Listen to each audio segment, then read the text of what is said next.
السلام علیکم ورحمۃ اللہ وبرکاتہ۔ دوستو رجی ساتھیو، آج کی اس 2 منٹ کی ویڈیو کے اندر ہم بہت اہم خبر آپ کے سامنے پیش کرنے والے ہیں۔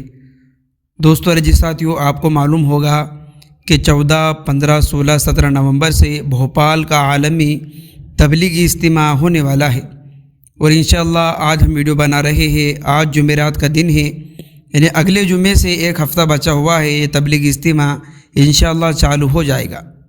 لیکن دوستو، اس سال اجتماع کے اوپر بہت سارے سوال اٹھ رہے ہیں۔ ایک اور سوال بھوپال کے تبلیغی اجتماع پر اٹھ رہا ہے کہ بھوپال کے تبلیغی اجتماع کے اندر غیر مسلموں کو دکانیں نہیں دی جا رہی ہے۔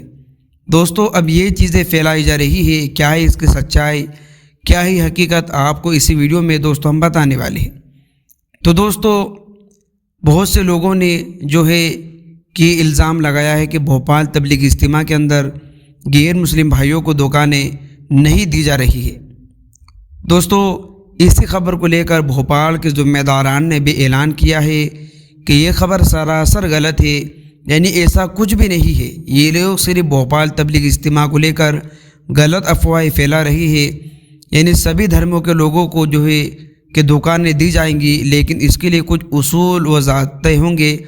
ان چیزوں کو، یعنی وہ چیزیں سبھی کے لیے ہوں گی، چاہے مسلم ہو یا کوئی غیر مسلم ہو، یعنی کوئی روک ٹوک نہیں ہے دکانوں کو لے کر۔ لیکن پھر بھی بھوپال اجتماع کو لے کر جو ہے کہ لوگ کافی افواہیں پھیلا رہے ہیں کہ غیر مسلموں کو دکانیں نہیں دی جا رہی ہے۔ ایسا کچھ بھی نہیں ہے دوستو۔ بھوپال کے ذمہ داروں نے صاف طور پر اعلان کیا ہے کہ سبھی دھرم کے لوگوں کو جو ہے کہ دکانیں دی جائیں گی۔ تو دوستو، یہ تھی ایک بڑی اپڈیٹ جو آپ کے سامنے ہم نے پیش کی۔ تو ملتے ہیں نیکسٹ ویڈیو میں۔ السلام علیکم۔